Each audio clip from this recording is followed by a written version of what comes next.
everyone. How are you guys doing? Yeah, good. We're great. Doing fantastic. Yeah.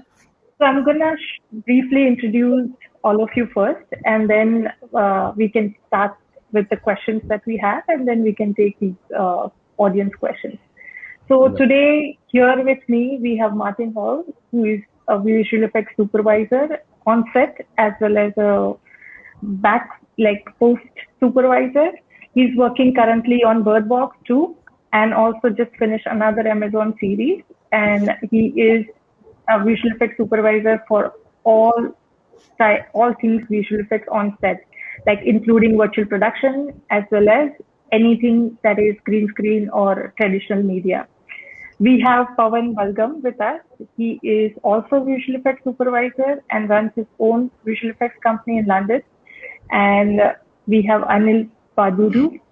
Sorry if I Paduri. Yeah, with us, who is also visual effects supervisor as well as a film director with us. So welcome everyone, and thank you so much for joining us. Would you like to say a little bit about the projects that you guys are doing, which are currently in production? Start with Martin first.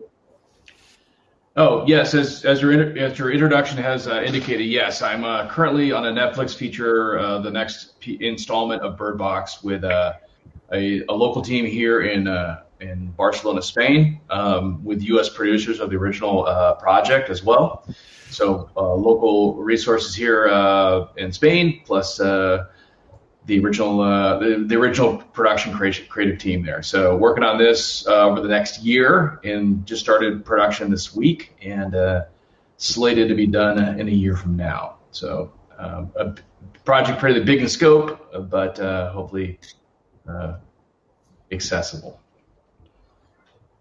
Thank you, Martin. Pawan, would you like to say about what you are currently working on? Yeah, we're working on 3 Amazon shows, which are, they're not virtual production per se, but they're more VFX based. So I'm a VFX supervisor. I'm into bidding, and from shot bidding to delivery, that's what we do. We have a small studio, and we do lots of Amazon and Netflix shows now. So yeah. Thank you, Pawan. Hi, Anil. What about you? I just saw that you recently finished your own feature film, apart from supervising many other feature films for other studios. Yeah. Tell us a little bit about your project. Yeah, I just got my film released, and it went well.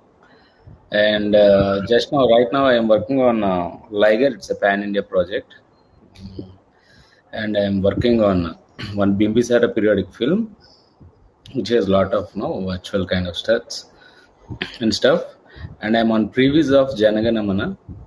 It's also a pan-India film. So these right now on floor we are working on it. Okay. And I have a studio where these all 3D previews and stuff is going on. And for the projects what Janaganamana, what we are going to do, we're going to scan a lot of stuff for that. So it's R&D is going on. So when you say scan, do you mean the 3D scan, photogrammetry, or is it to do with the... Right now, photogrammetry scan only. We have in India. Yes, LIDAR technology. Okay. So we are going to start with the very first question. So nowadays, consumers are engaging in high-definition visual experiences. Moviegoers are demanding high-quality production with engaging visual effects and realistic animation, and studios which include more animation and VFX shots into films. How can we meet high demand but still keep the budget within limits? Martin, would you like to take this question? Sure, absolutely. So one is technology and clarity and resolution and the ever-changing, evolving goal line of deliverables. When I started this business, in the ancient days of visual effects, everything was film. Everything started film, and everything was scanned film off a 35 millimeter, typically 4 perp negative. So that default aspect ratio, that default film gate was kind of the steady go-to for many a year. Technology's kind of gotten to the point where digital technology and acquisition is really amazing. I was having this discussion with producers and creatives yesterday of like, technology changing, how fast and rapid it changes, how fast we have to adapt and change with it. The quality, and then also on the creative side of, one, more accessibility to a broader creatives and independent filmmakers and large studios as well. And two, how does that affect things creatively? So a much sharper image, a larger resolution, so, okay, then we came from NTSC to high def. Okay, cool, great, high def. We're all delivering to this new, aspect ratio, to this new resolution. Oh, now we have ultra high def. So now it becomes like this next level of a doubling of factors. I've done a lot of feature work with David Fincher, and all his deliverables are 6K as default. So they're shooting for that targeted resolution, and they're delivering, and you're actually working at 6K. You're like, it's this never-ending target of like technology and resolution and evolution of your what you're expected to deliver. So yeah, I mean, you plan accordingly, you adjust accordingly. Everything constantly changes, as I kind of will attest to. Just don't get comfortable, because and get comfortable with change. Get comfortable. It's that the technology is going to evolve. That the target is going to change. The goal line is going to always be shifted and adjust accordingly. With some of this point to the creative aspect of it, like you get these notes of like, it feels too sharp, or it feels too real, or it feels too, and it affects every department, from makeup to wardrobe to visual effects. And you make those adjustments to it. And of course, the big portion is lens too, and like, how does that integrate? But it is, it's a technical goal, but it also, can impact things creatively and artistically as well.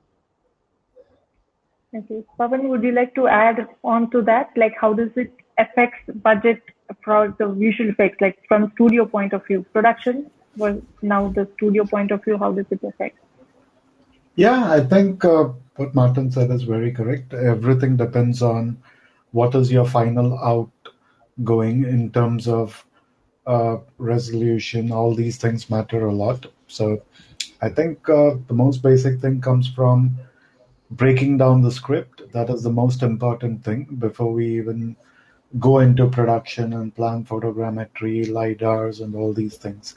So for me, as a VFX producer, supervisor, the first thing is trying to sit with the client and understand what exactly is their benchmark level, and how in terms are we going to finalize and reach that goal. So for me, it's always breakdown. The more time you spend breaking down and getting references for what you want is the most important thing. And then comes what is possible in this budget versus what they want. Sometimes they want something really, really huge, but they don't have the budgets. So what are the ways to work around it and try and use quicker shots compared to longer takes? So the more you see something on screen, it takes up a lot of visual detail compared to something you see shorter. So these are lots and lots of ways where you can try and reduce budgets. So yeah, anyway. So I'll make some notes and put it in the chat so people can read that. Yep. Anil, you would like to add your take on it? Yeah, like Martin said and Pawan said, that is perfectly true. The thing is like, the client. So in client, I want to add the director and the producer both at a single point. The thing is, sometimes the director wants some huge stuff where the producer is ready to pay some little, like it is the market or whatever. Particularly in India, the kind of, in India, all people are watching all kind of content, Netflix and every stuff, but they are expecting the quality like Hollywood film, where here people also can do, but the main problem is, according to the hero, we have a budgets here, and it completely depends upon the producer who is willing to pay more. Pay means in the sense of spend more on the script for what it exactly need to be look like if script demands.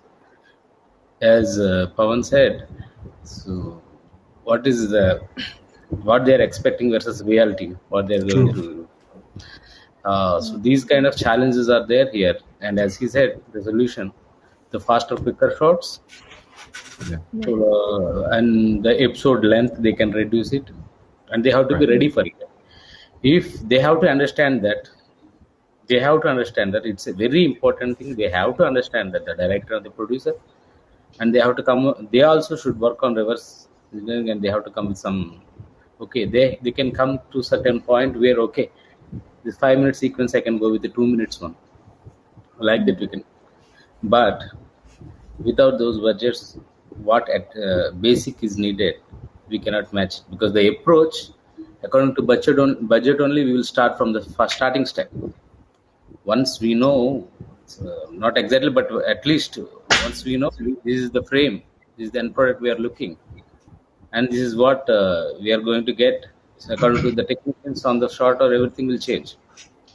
So I think we have a gap, but for that, the producer and director also need to, like, short division, everything should be very much needed. So we have to bring every party involved on table for the discussion on budget. As nobody should be shying away from the budget discussion, whether it be visual effects, whether it be director or like cinematographer for that point of view, because technology is more demanding, and as technology improves, expectations of viewers are also improving and increasing. And that brings us back to people who are going to sit and produce those content. So yes, we shall bring all the party involved on table for the same discussion. Okay, I'm going to move on to my second question. So cloud computing plays a pivotal role in character rendering, modeling process, and different processes. Cloud-based rendering of animation films are more effective and efficient. Where do we get such skilled professional who can work on budget-friendly projects? What is the solution? So, Martin, just to add, like in India, we have a little bit of still a gap, like technology gap.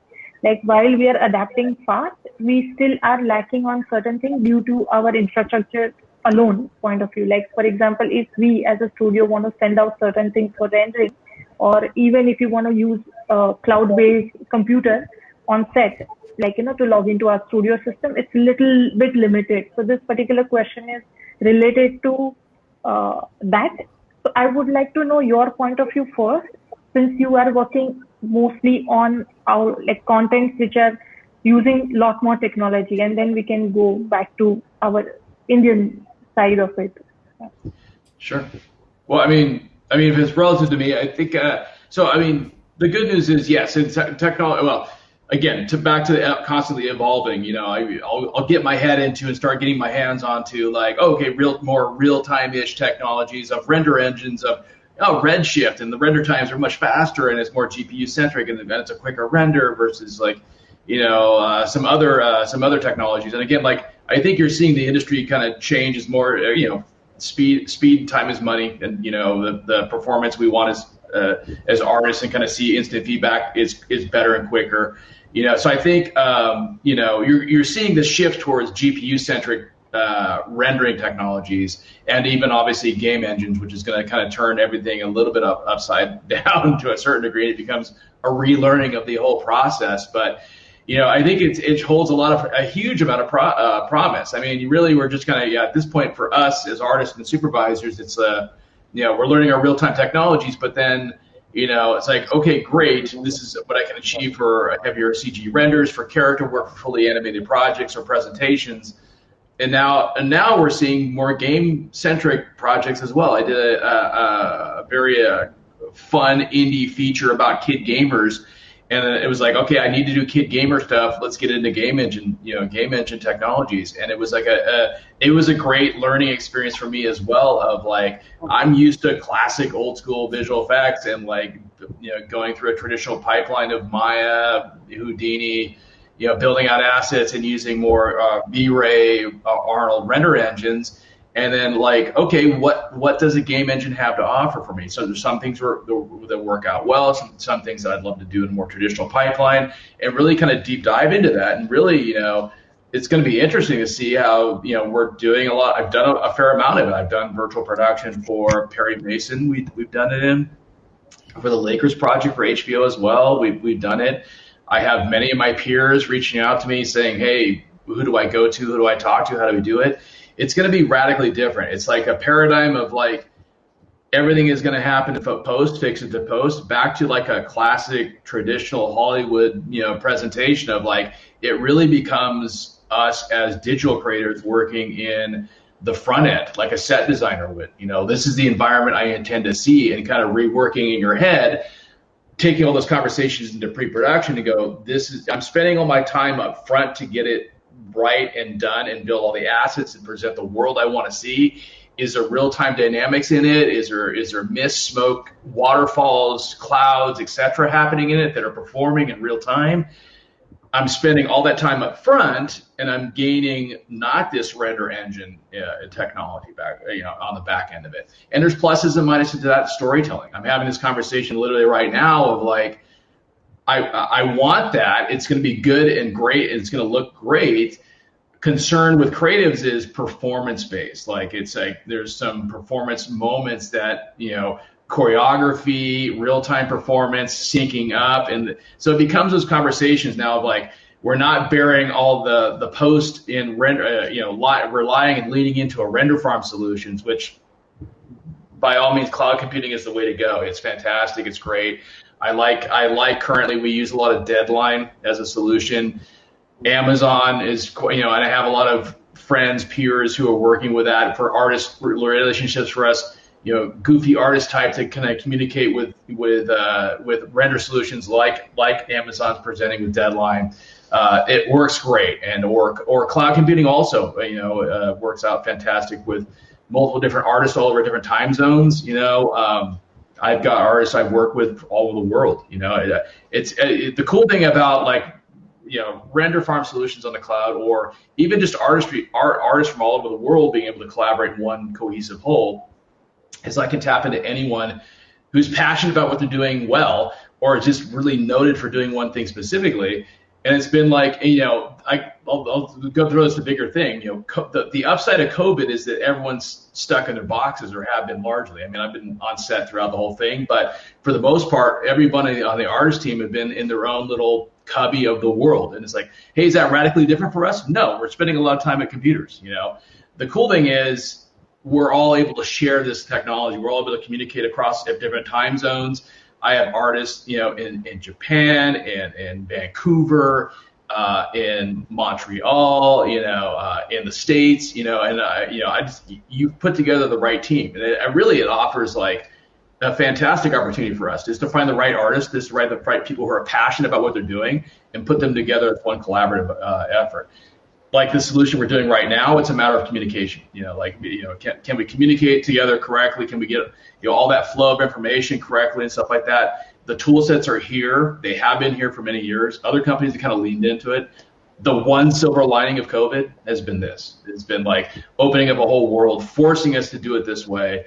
There are upsides to it. There's downsides to it, but it works. It can work. It offers some. I mean, for me as a supervisor and for a fellow creative, to bring all sorts of different people together is great. It's fantastic. So sorry, long-winded. Thank you so much. Yeah. No problem, Martin. Thank you so much. You actually said it correctly. Like, look at us. Like, you are joining from Spain. Pawan is joining from London. I'm from Mumbai, and I think Anil, you are from Chennai, right? No, Hyderabad.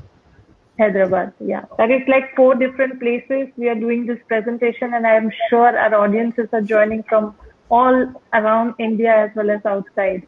So that is the technology way. Like, it makes things easier and it makes things more connected. Like, we would have had to work probably 3 months to organize events like this, and this is happening in like this, and nobody has to even leave their house, which is fantastic. So that same goes for visual effects industry and what COVID has brought, like, as a gift, we can say, as well as like little bit of headache, but yeah, most of the time gift, because people like me who don't like leaving house, it's perfect. Pawan, Yeah. would you like to add your two bits? Yeah, we were doing a show with Unreal, and we basically had several artists all over the world, and we have linked all of it with something called Perforce, and it just works really well. So one modeler is adding assets in one place, and it updates real time to the other guy. So we just see the layout work faster. So it's really in terms of compositing and rendering. So we have like Dropbox and other things where everything is synced real time, and we have renders for the compositor to pick up. So I mean, compared to 5 years back, it's gone way ahead of what we do. Yeah, it's really good. And Anil, what are your also, thoughts on? Yeah, sorry. Go sorry, ahead, also, Pawan. I think we're getting licenses for software licenses, which just work on cloud. So it's much easier for people to log into one machine to just render something from Houdini continuously rather than get licenses per machine. So it works. It's affordable in lots of ways. Yeah. Also, like, I think this question is more based on, like, rendering per se. However, today's like technology, a lot of studios are rendering in-house, like almost their 30-40% of content. Only when it is final rendering, they are sending it outside.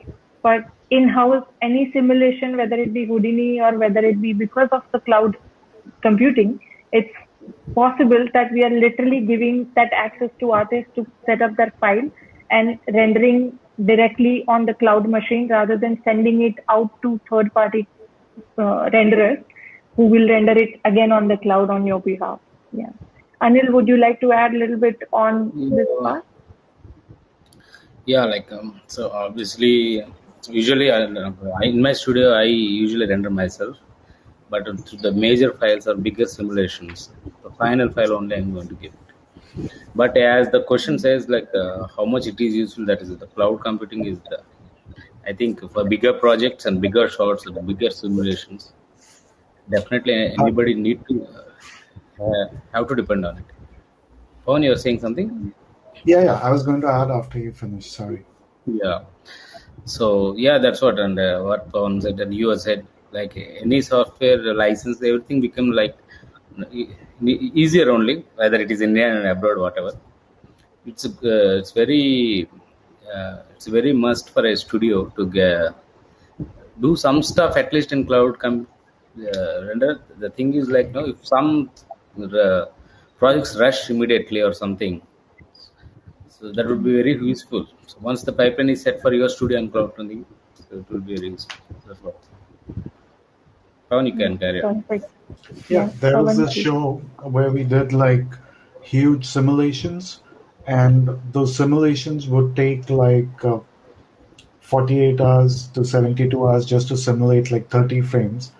So we would just run the simulation on the render farm rather than render it locally because we just had 10 machines in the office. So if we ran that simulation, that machine would be blocked for 4 days. So we just put it on the farm, run it, and you get it in 3 days. But the point is you're not blocking it. So we run six simulations there rather than run one simulation at the office. So cloud computing on those projects really helped. Yeah. Cool. So moving on to our next question. So the one second. The Asia Pacific is anticipated to witness highest CAGR, and the region has highly emphasized the formalization of professional services across animation and visual effects to support the ever-growing media and entertainment industry. While this is very promising, there is no standardization of costing and service costs. How can we organize this space? Like, this is mainly for like India because we are still an organized market, whether it be visual effects, whether it be buying anything in India, we are still an organized market. So, Pawan, you have worked extensively in India. Now you're working outside. You can see how what is the difference and how probably what is the best way to bridge this gap. And after Pawan Martin, I would like you to add like how is it different? Like how easy it is working with Amazon or working outside India on Hollywood projects? Like how do they handle it that they never have to see this kind of problem to begin with? So Pawan, go ahead.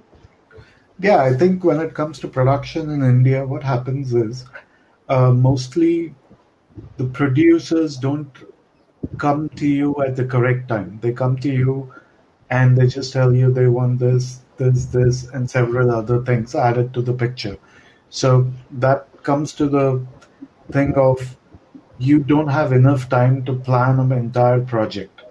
So you're just coming, they give you the shots, either they've shot it themselves or they come and say they want all these things done, compared to where in London and all the shows which we've done, we do like 6 weeks to 8 weeks of pre-production for each sequence, which helps a lot in terms of why the quality is better.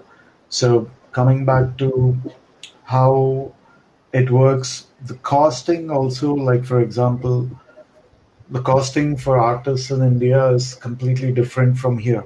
So they have a pressure to finish more shots per se compared to what happens here. Like, I don't think in London anybody finishes 6 shots a day or 4 shots a day, even if it's the basic shots. I'm saying they have a little more leeway in quality to do all that compared to, whereas in India, the producer is always like, okay, I need it cheaper compared to I need it better.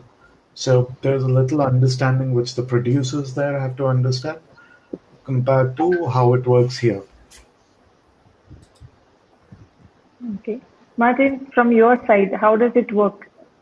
No, I think that's great. I mean, it's good insights, and you're right. I mean, pre-production is key. You know, having the communication. You know, we're not manufacturing die cut items. You know, we're doing something very unique and creative and specific to a creative goal. So the more you can communicate that, to say, oh, we're just gonna expect them to understand this. I mean, no, part of it is it's all communication. The more pre-production communication you can have, expectations, creative goals, creative looks, understandings that you can have with the team, the better, and build that relationship with other companies and other vendors as much as possible. So, it helps. Again, communication helps. Getting constant feedback helps from what questions an offsite vendor might have versus what your expectations are for the client. It's all about communication. And understanding what's possible within the time, money, and talent.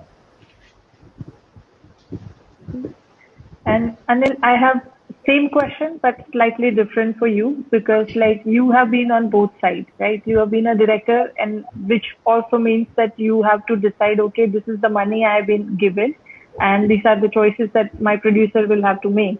And you have been a visual effects supervisor. So while shooting your own project versus while being a visual effects supervisor, what are the kind of what you call a life-changing thoughts that came to your mind for both sides?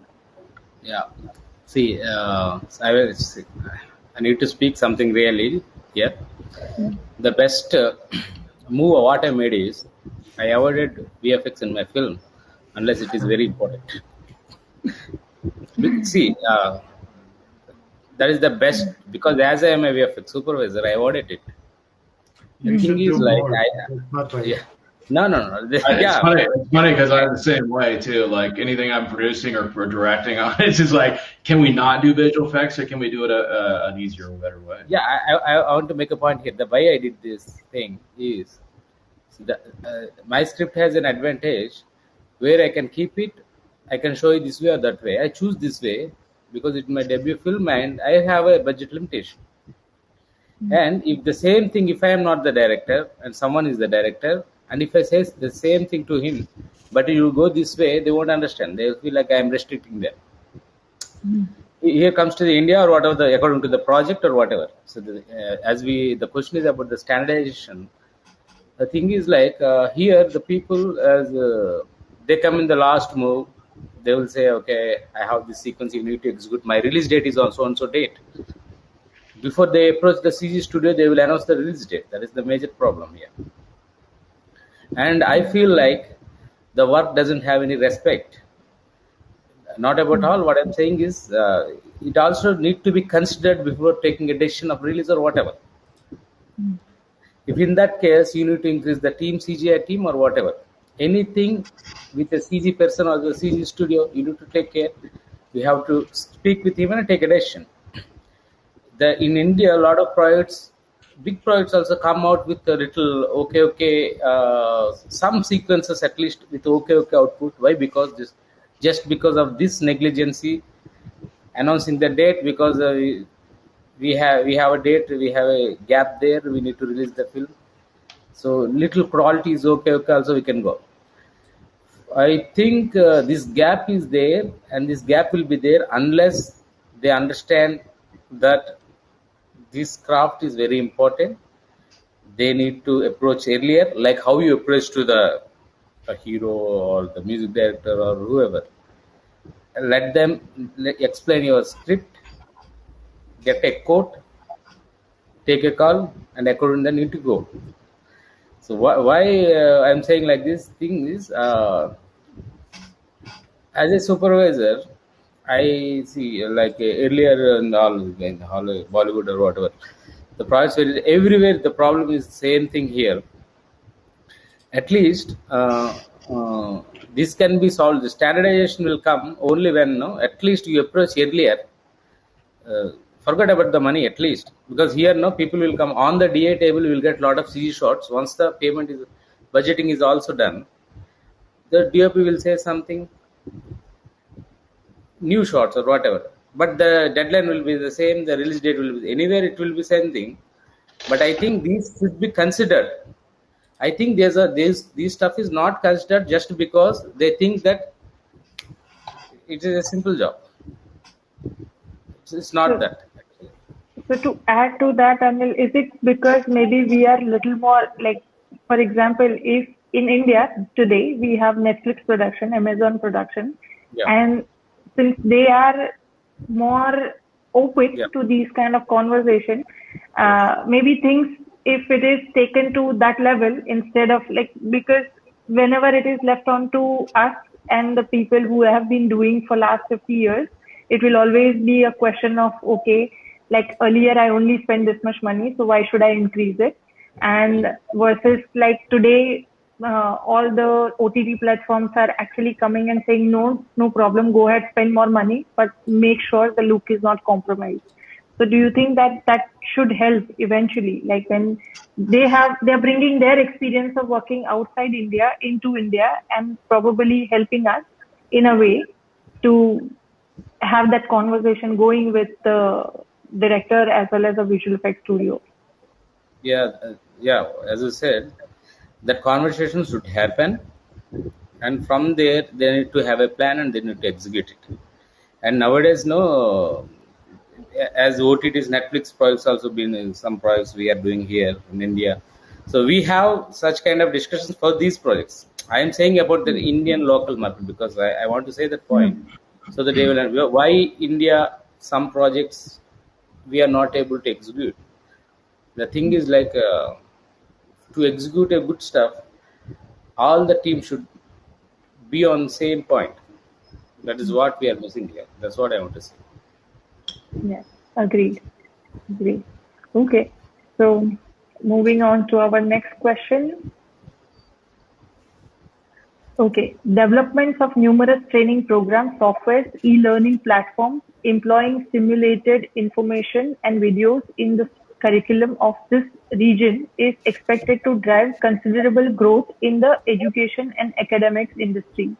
This is usually not factored in budgeting. How do we make sure we give enough training and development to artists and ensure the costs are covered?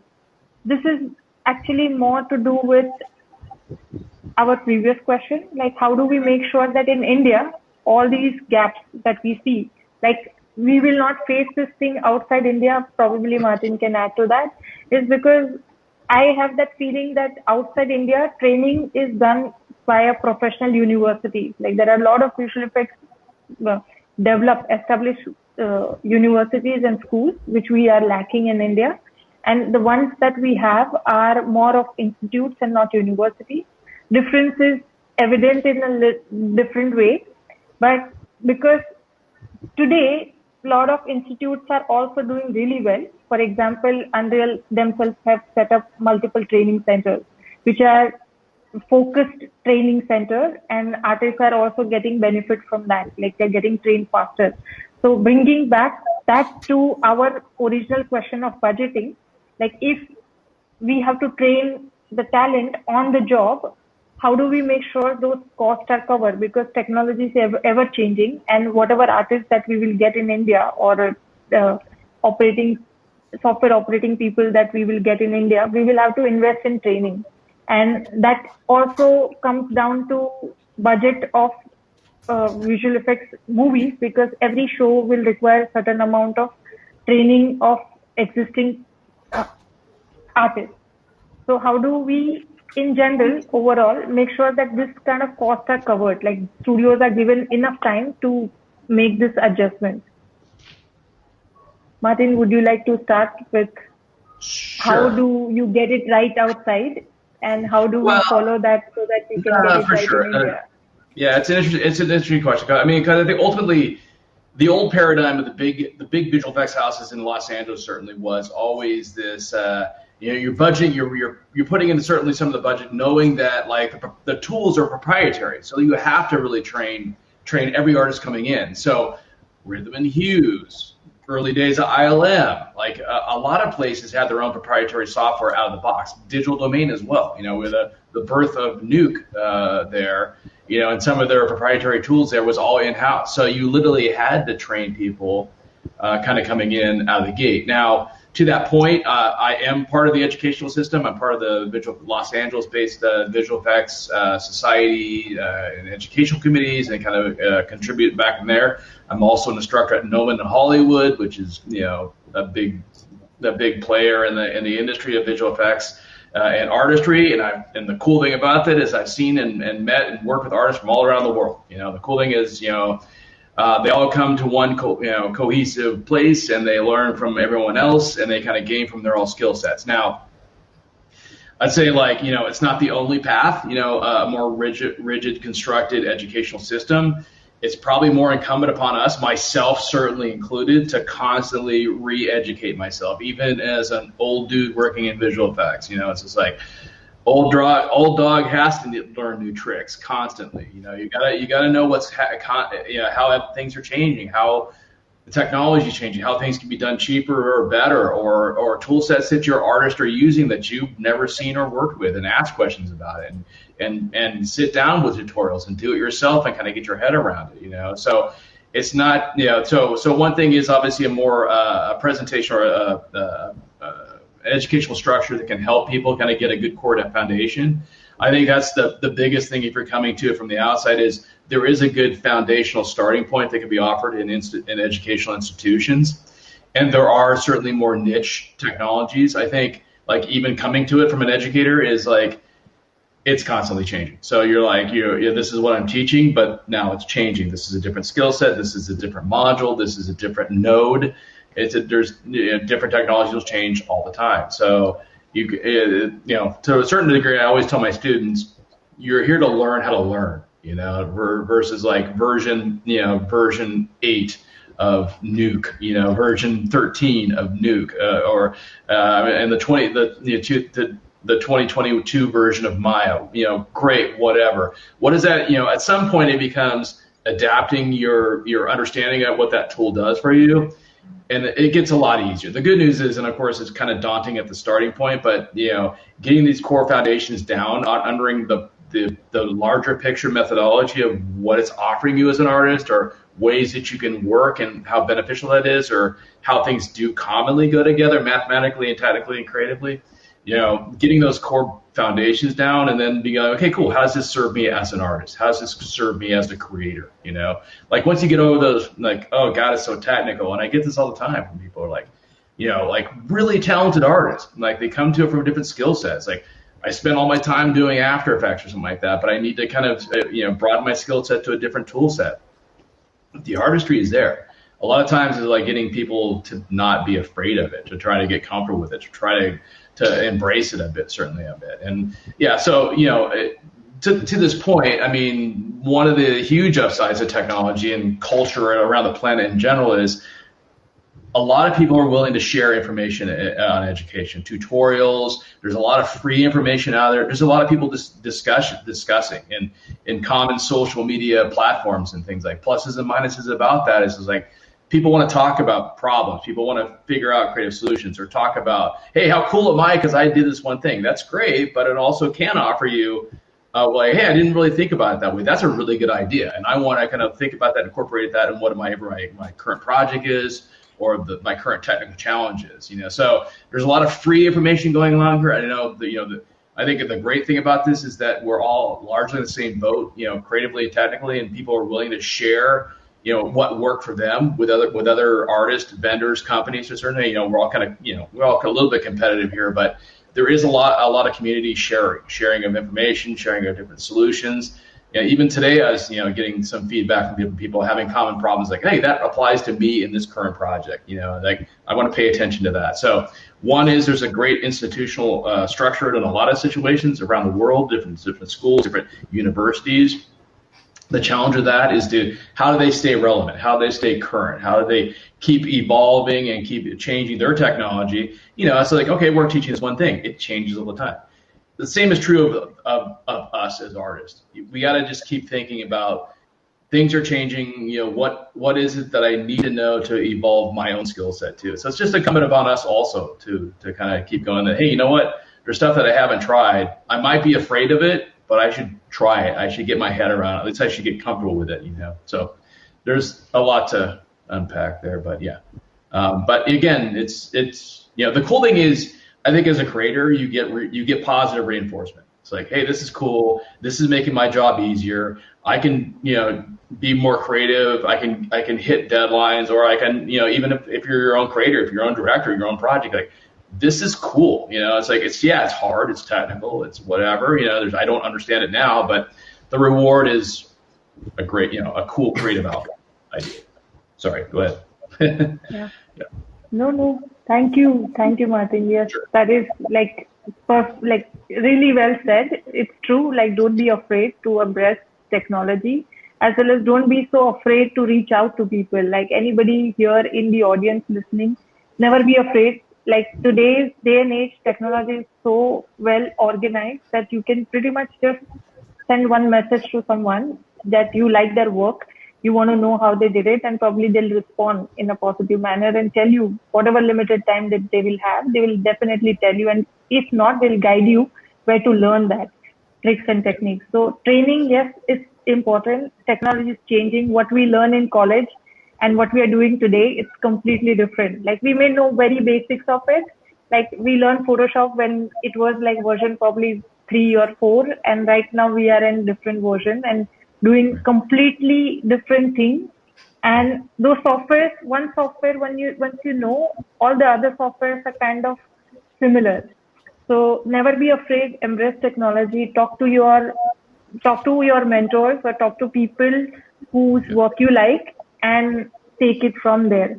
Pawan, would you like to add a little bit to that? Like you are running a studio in London, you have artists who would come to you probably from different background wanting to learn new things, and how do you make sure the costing of cross-training work within the budgets of today's visual effects?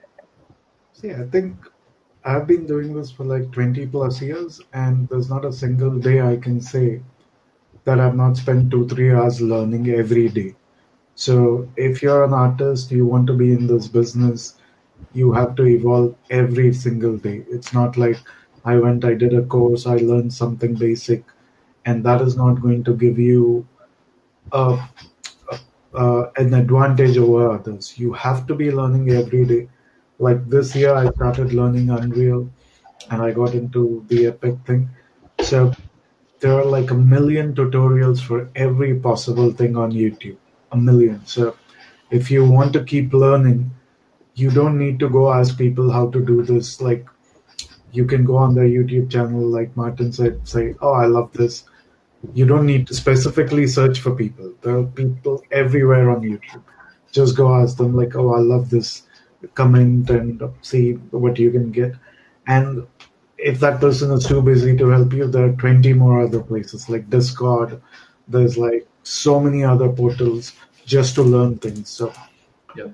I've just been doing Unreal this year, so the amount of information for learning Unreal, whether it's virtual production, whether it is cloud systems or anything, it's like you just can't imagine how many people are doing the same thing and putting their results out. So yeah, you have to constantly keep learning.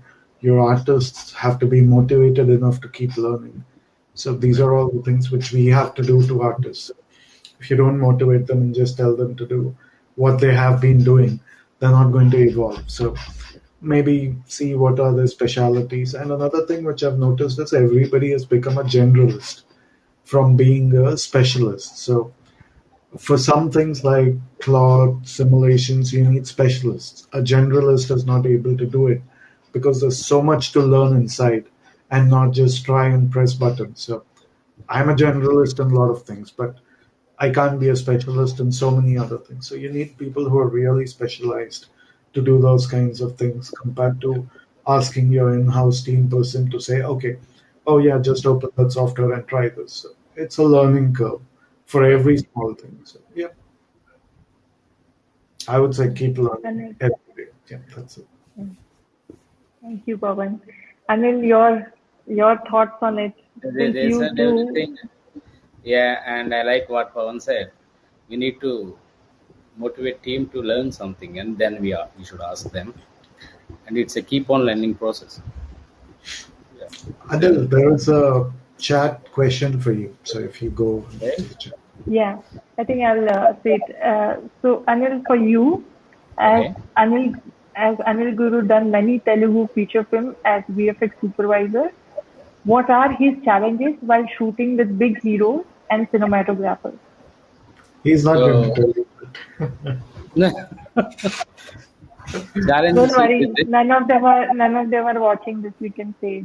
Okay. Yeah, challenges are like here now with big heroes, star heroes. Not all, but some. Their comfort is more important than they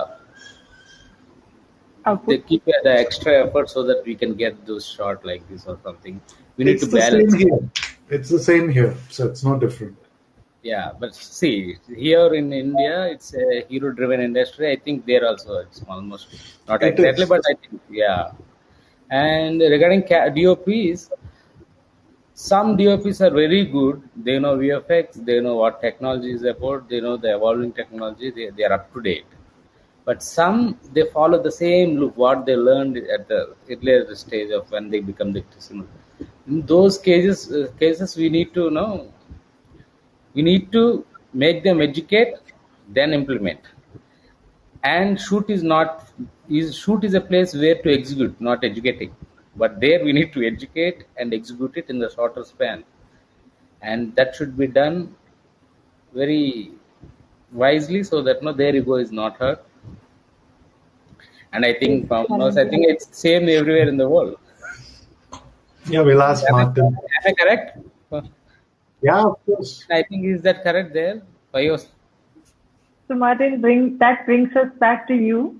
How is it dynamic while working with cinematographer who are like abroad versus what we have in India?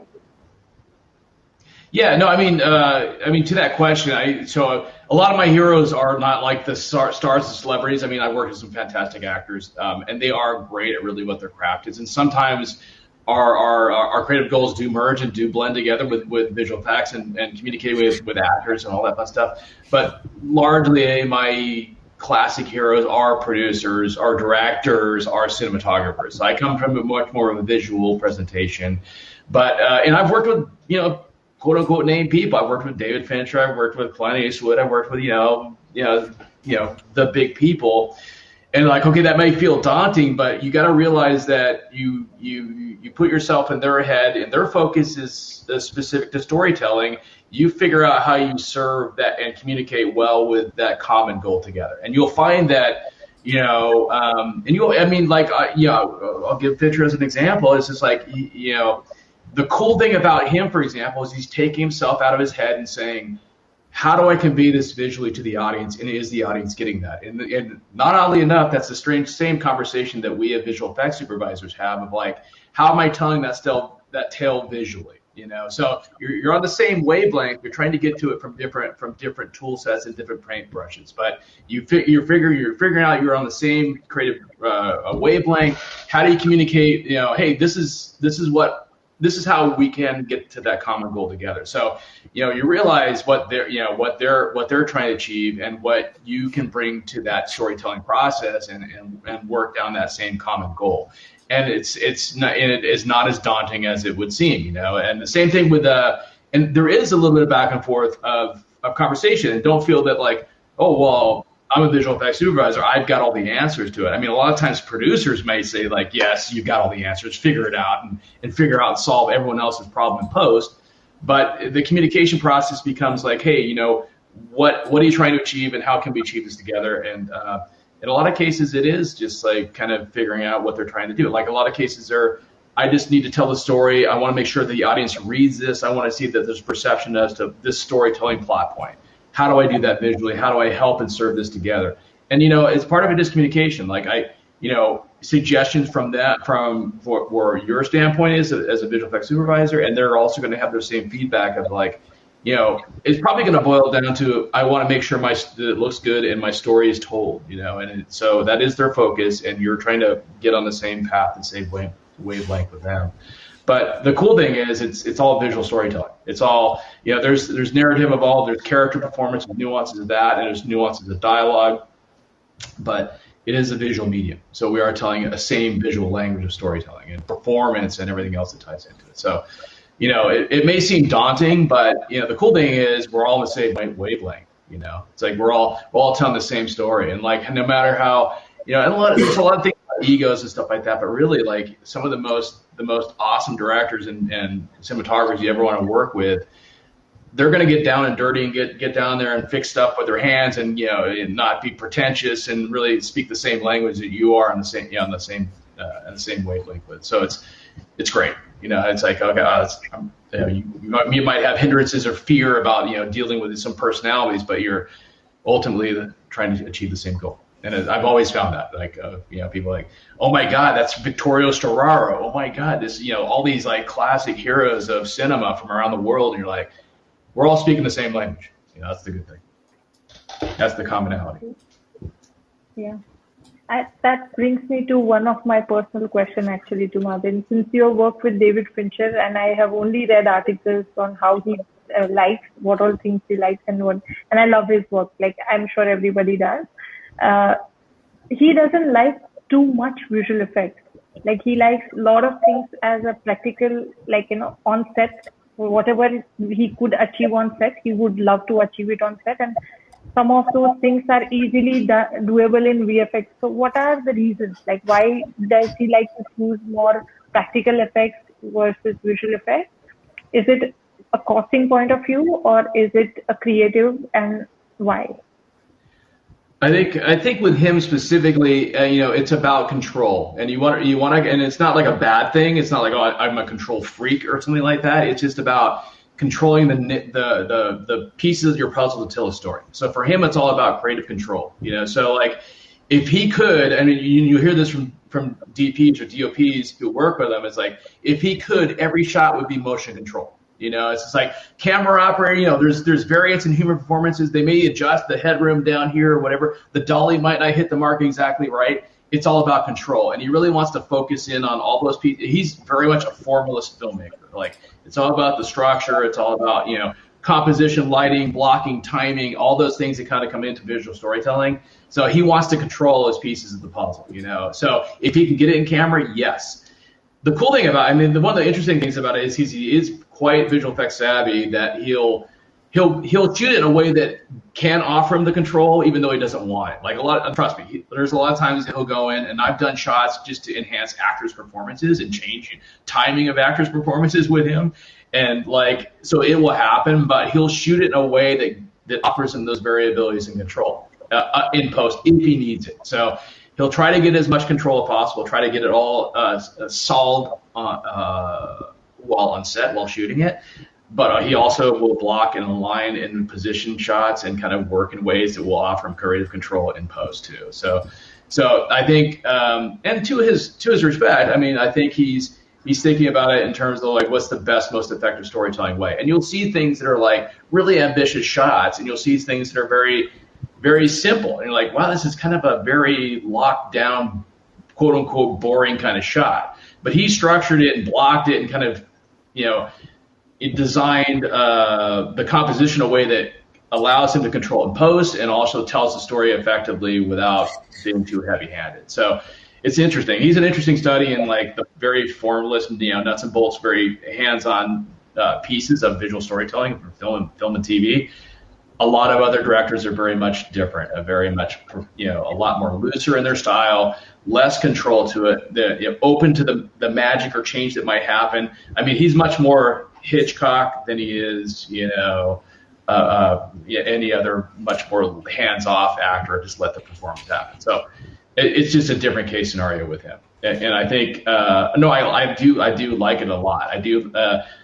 I love the fact that he's always kind of taken himself out of his head.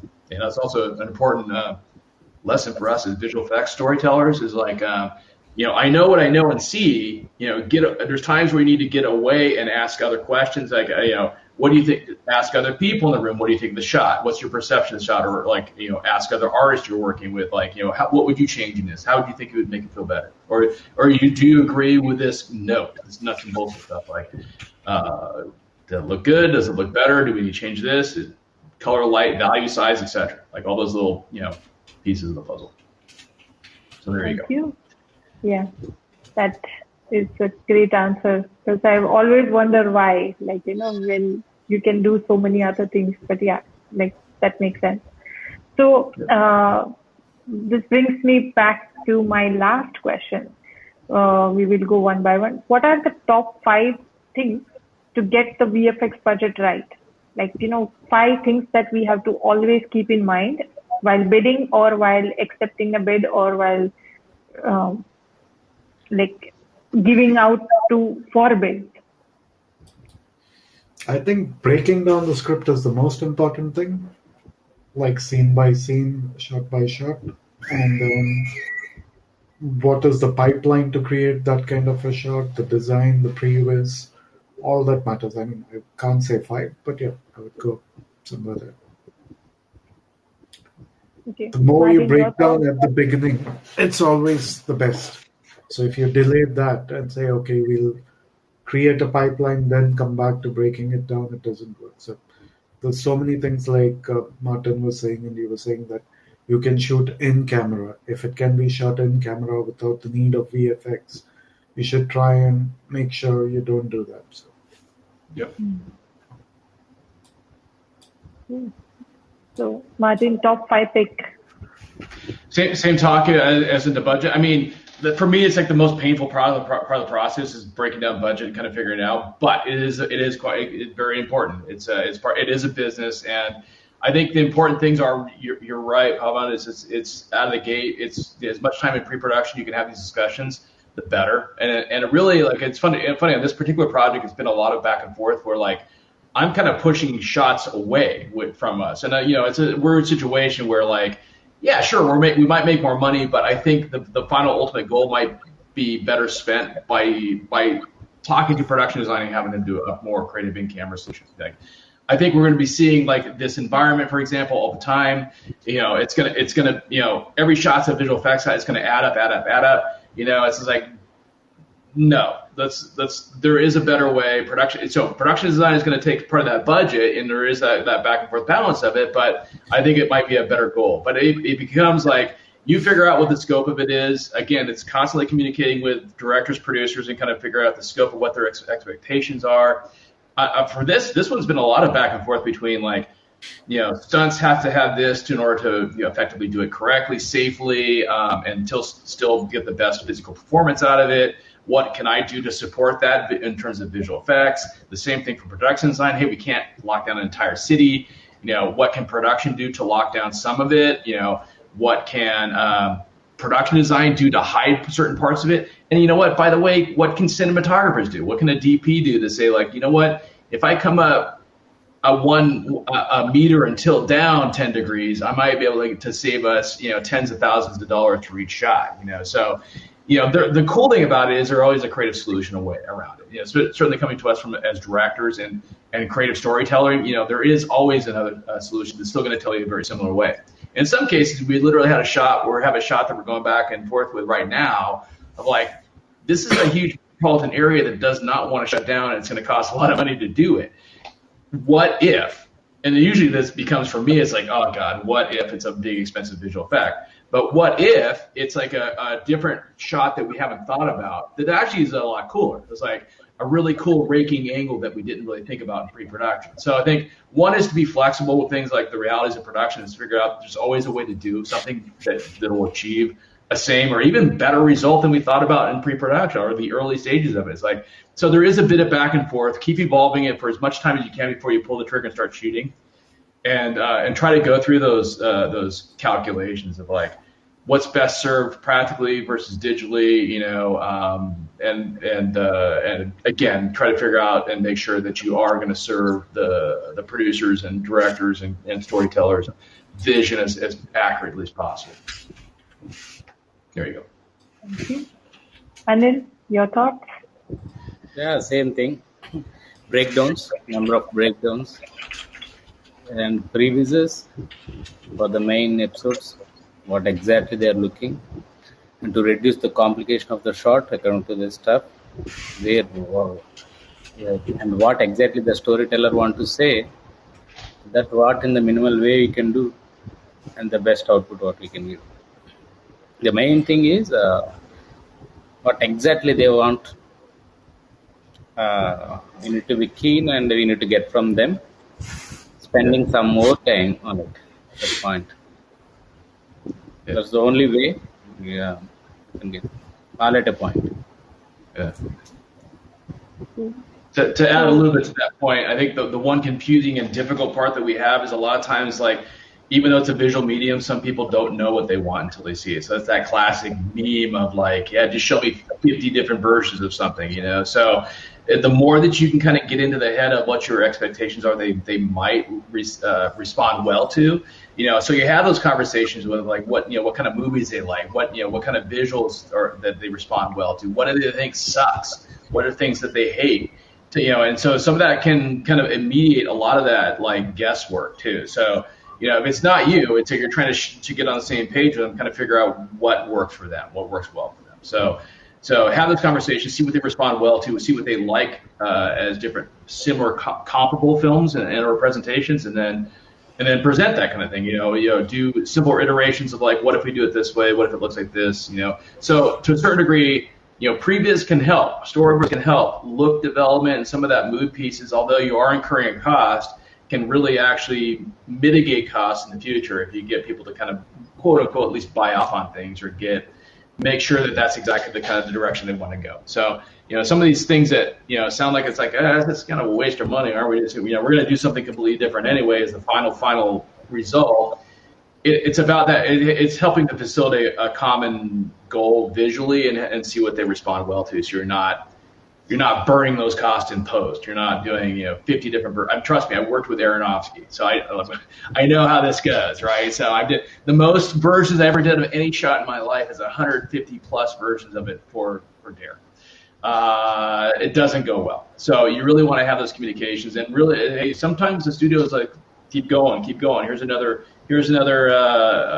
paycheck. Here's another. We're going to open this up and keep going. But you don't want that. You really want to, help focus them in, help focus your team in on what is going to work well, and not go forever. Yeah, perfect. Thank you so much. So we are just a little over time, but I would like to share my thoughts. Thank you so much, Martin, Pawan, Anil, for all your insights. It's really, really helpful. And anybody who is in our audience this is really, I'm sure this is really helpful because, like, they get to see the side from different countries and how we can be part of that same conversation, like how it has been outside India.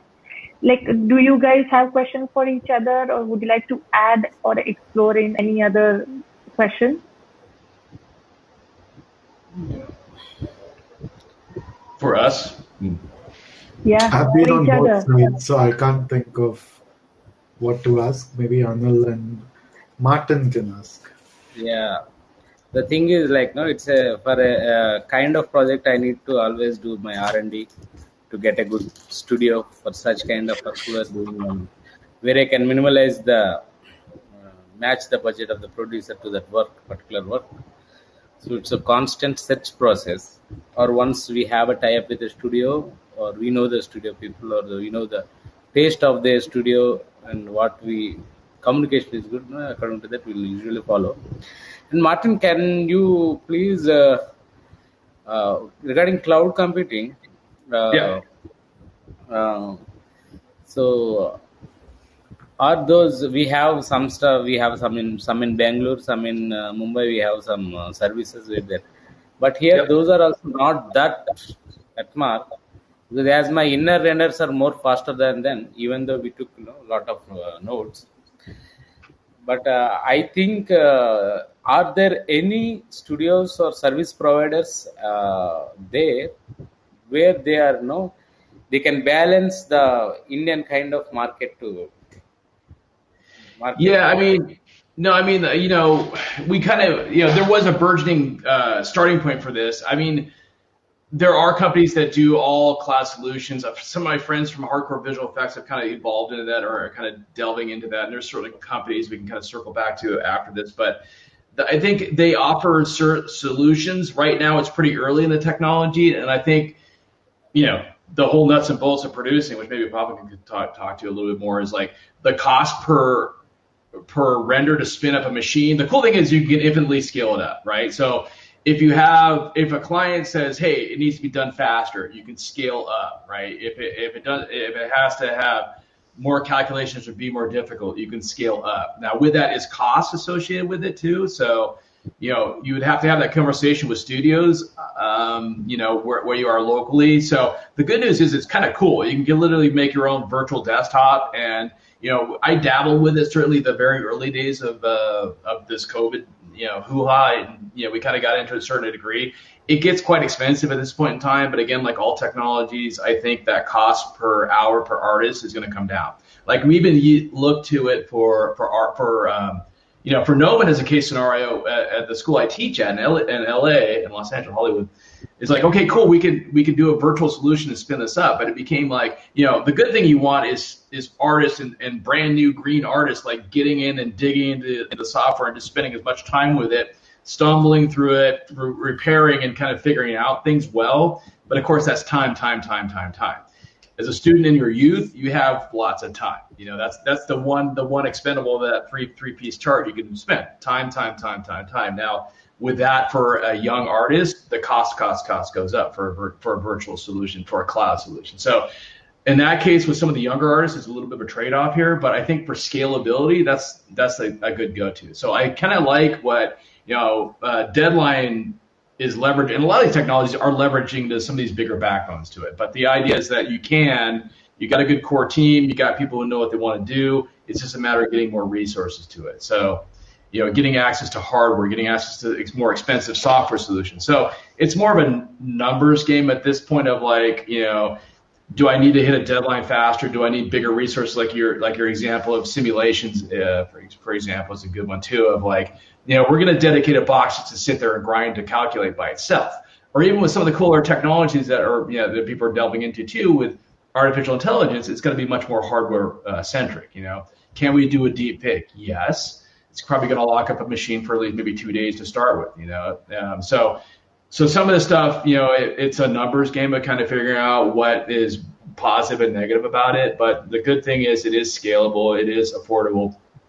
And the good news with a lot of, and I will say to the studios and to Netflix and Amazon to a certain degree now, and even the more classical, older generation of studios, they are understanding that there are costs associated with it, and they are open to it. They are, open to the dialogue. They are a lot more friendly about like, oh yeah, by the way, if there's any help you need, if there's anything you want to open up for discussion about, like how we can make deadlines bigger, better, faster, or make your job easier, or if you need more help with resources or other vendors, we're here to help, and we're here to open that conversation. So that's the good news there. It's just not like, oh God, it's just me kind of trying to get this done done for very cheap and very fast. It's like they are open to that conversation, which I think is helpful for a lot of us as creatives, and producers as well. Like, how are we going to get this done? So there are some positives to it. I think with time and technology, it's going to become cheaper. Yeah. Thank you. Martin, there are a couple more questions for you from the audience. So there is this one. What is the most difficult shot you had to create in your career? Yeah. So I think I'm gonna harken back to that one example of the bet and dot for American Horror Story. So it was blending the two heads together as one performance. So it's taking two unique performances and splitting those performances together, hardcore tracking, hardcore rebuilding of wardrobe, and all that fun stuff to bring them back together as one performance, because it was a good hardcore foundation of all things comp, tracking, stabilization, blending of edge quality, color nuances, but then also delving into deeper human performances too, which actually was the more exciting part of it too, of like figuring out the human part of it. Nuts and bolts, I'll give you a good example for an up and coming, just like I paint out stuff and fix stuff. In my early days of visual effects, I worked on K-19, The Widowmaker with Harrison Ford. And I had a lovely 933 frame paint out. Yeah, so many of you artists could probably speak to that and probably feel my pain. So 933 frames, a number that will be forever burned into my brain, of a very, very difficult removal of a big giant rope coming off the boat. It's the end of the movie. Harrison Ford is, of course, one, because he's our hero, and he's walking out on the top of this submarine. And of course, oh yeah, by the way, a helicopter flies in front of it for the repair. Oh yeah, by the way, there's probably 15 sailors walking on top of my fix that I have to repair and fix. Oh yeah, and by the way, it's a 180-degree film, 180-degree shot rotating around the point of view that we're trying to fix. It's like, oh yeah, it all sounds so fun and easy, And so it's like, it's one of those things like, yeah, I don't know that I can do it, but I'm going to try, It's like, here you go, kid, figure it out.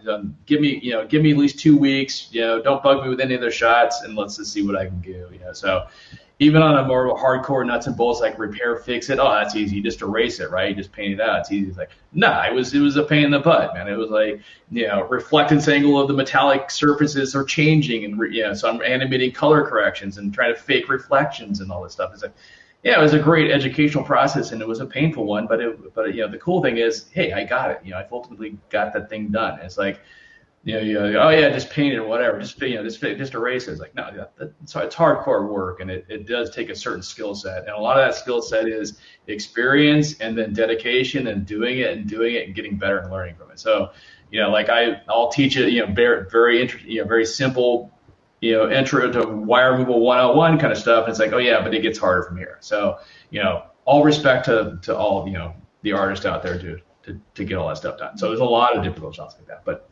there you go. There's a couple of examples for you. There is one more. And what sort of advice would you like to give it to filmmakers and directors in terms of VFX? Well, I mean, yes, I guess I would cite. I guess I would cite Fincher, because he certainly, he started from this more traditional world here.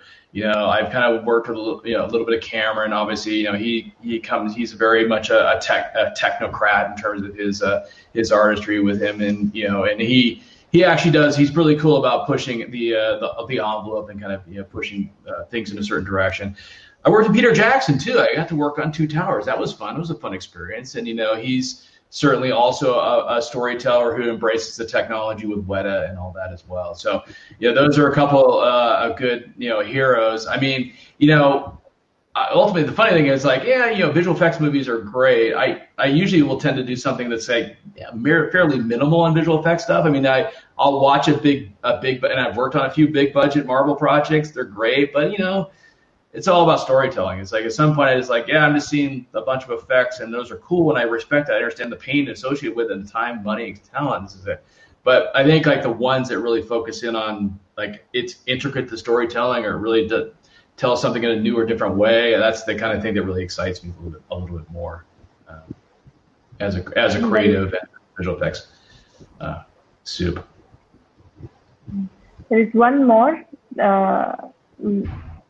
So it is this is how it goes. We are seeing fast development in open source free 3D software like Blender. How much is Blender encouraged and implemented in post-production of movies nowadays? Well, going back to that, things of all things change constantly. I'm doing my first Blender project. The last project before this was a commercial, and we're literally using Blender as a solution. So here's a shout out to Blender Bob in Montreal. If you guys have watched his YouTube channel, he's a guy who's embraced that technology, and it's interesting to see this. It's interesting to see open source and quote unquote free technology. So we are literally the first implementation, or my first experience with it is of this year. So we're doing a commercial, so it's a tighter timeline.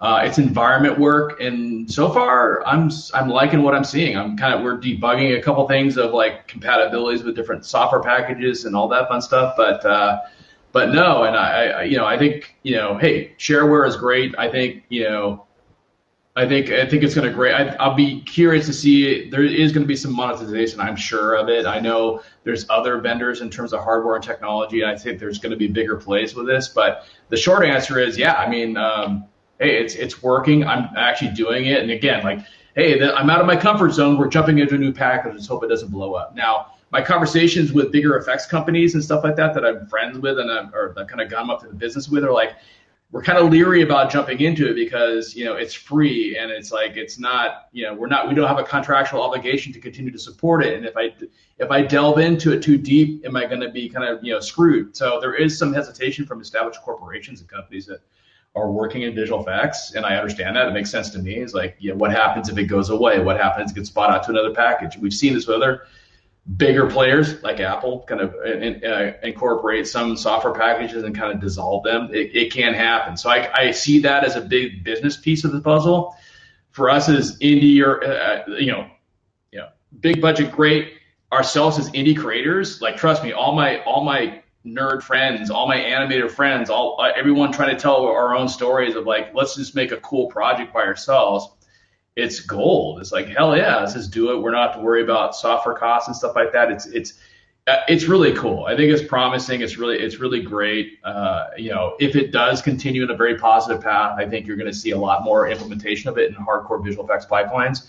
I'm using it currently with a bunch of artists doing environment work, tree simulations, grass and extensions, some pretty basic hardcore environment stuff, and it seems to be working quite well. So I'm no hesitations of it. It's working pretty well.